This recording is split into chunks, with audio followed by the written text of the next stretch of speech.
Okay, so I'm gonna just do a quick, try to be quick, update for my YouTube watchers. Like I said, I'm gonna try to update everybody up on this.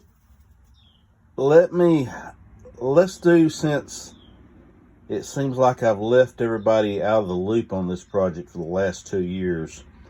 Let me just really quick tell you what we've done in the last 2 years. That's gonna be tough. But I think it'd be simpler to do this than it would be me to try to retrieve some of the old videos I took. And then that's going to cause confusion, because as a lot of y'all saw on that one I posted from the first one I done of this, that a lot of people was thinking that was done recent, and it wasn't. So anyway, basically all we done, those y'all who seen that video I done a week or two ago, an old video from 2019, yeah, those of y'all who seen what kind of shape it was in then. The thing wasn't running, of course. We get it towed into the tech school. It sits there, because when we had it towed in, it was just before the end of the school year. We kind of gut it out and get all that nasty carpet and all that kind of stuff in there. And we take the gas tanks, which were bad. One of them had a hole in it, and that was the whole reason why it was parked. We took all that off. It had some airbags that had never been mounted on the vehicle, and of course the old ones I had taken off. So that was why it was such a difficult task to move it. So we get it over to tech school. Over a period of months and that next year, we do all those things, gut it, take everything out from under it. Since it only had 40,000 miles, the engine we go through, we pretty much replaced everything that was rubber. Also replaced like the water pump, timing chain. Like I said, most everything's rubber, hoses, belts. What seals, didn't replace the rear main seal, the oil pan seal, because that would require the tranny removal of this thing. Didn't want to do that. So everything else rubber wise, we replaced on that engine, and rebuilt the carburetor, tuned it up, valve cover gaskets, blah blah blah, all that kind of stuff. Got that going. Had to replace the ignition switch tumbler. I remember that. Had to replace a seal on the steering box. Had to replace the radiator. That was a big ordeal, because we don't have a decent radiator shop in my area. And I took it to a local radiator shop. They said, yeah, it looks fine. No leaks. I said, did you flush it out? Yeah, we flushed it out. And then I hurriedly brought it back to the school. And then later I looked down in it, and I had not flushed it out. It was still full of gunk and the white buildup you see over the years that a radiator gets. So it needed to be recored, and there was nobody around here to recore it. So what we done was we got an aftermarket aluminum radiator for Suburban 4 flue, and well, let me just show you what it looks like, if you can see it.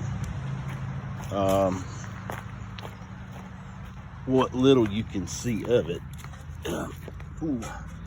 54 years old, guys. I can't get up and down like I used to.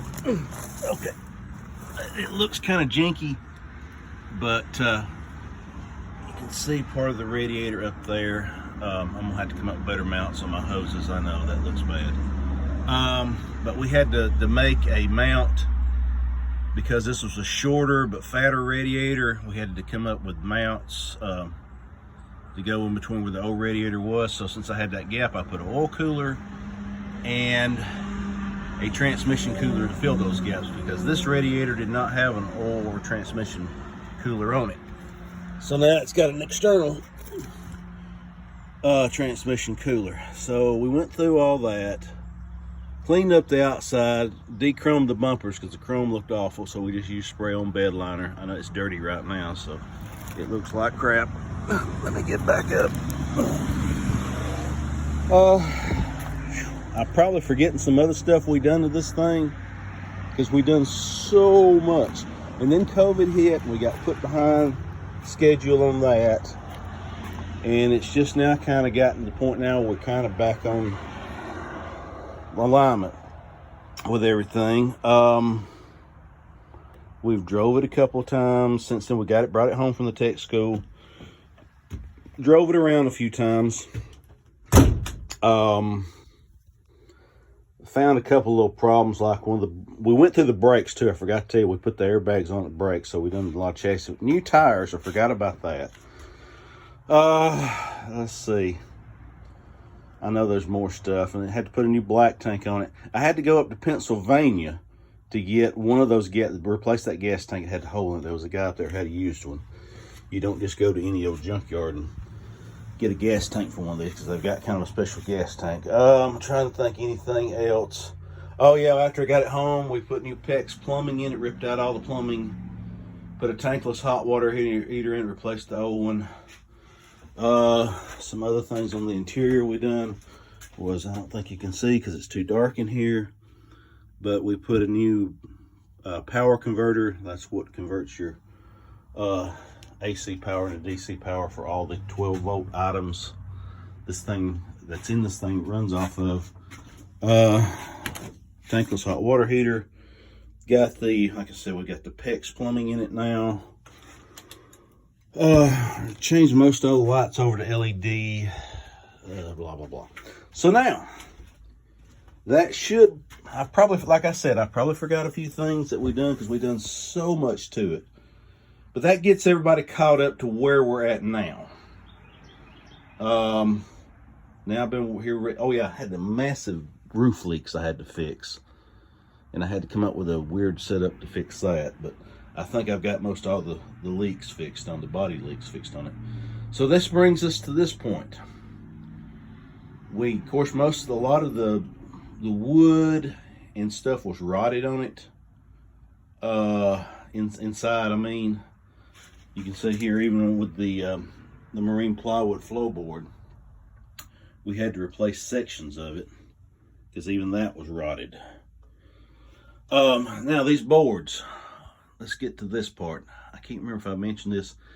These boards were put on, well, I put these on here in the last week or so. There was a piece of press wood that looked like that right there that was here. And this had leaked on this, and it had totally rotted it out. So what I done was, we got some repurposed wood from our house that we done a kitchen remod on it a few years ago. The floor was partly rotted out, so they ripped out all the floor. I saved some of the planking from the old floor that was not rotted. This is old. Somebody told me it was poplar. I knew it was either pine or poplar. It's very light wood. And my wife likes the rustic look. So I thought, well, we can just do it like this and cut the curve out on the side, because the sides are curved on this thing. Well, I didn't have enough to do anything else, so I got a few more pine boards from my uncle, who had got some repurposed wood from an old barn that had been tore down. So that got this right here. I'm probably not going to do any more of this throughout the thing. All this other fake wood is okay or fixable. So probably just going to kilt that and then paint it to a color that matches this. And then the roof, we got some thin wood paneling we're going to put up on there. That's not going to, the reason why I want some crappy wood paneling up there, because first of all, it flexes easy. And second of all, it's going to allow us to put vintage metal ceiling tile up there. This thin metal. I'm hoping I'm not adding too much weight to it, because this I shouldn't have added anyway. Matter of fact, this might be lighter than what was here, because that press board is heavy stuff. And this is popular, so it's pretty light. This, I may have added a little weight to this, because this is pine, and it was just like basically padded cardboard was basically the panel that was over here. I may have added a little bit of weight to that. But anyway, that kind of gets us up to date where we're at now. So now when I do future update videos, people who are keeping up with this will watch it. And if anybody's got any questions, I know there's a panel missing right here. That's this thing right here. I've still got to do some stuff as far as the door lock goes. Anyway, I've rambled on for nearly 10 minutes. I need to get out of here. Talk to you later.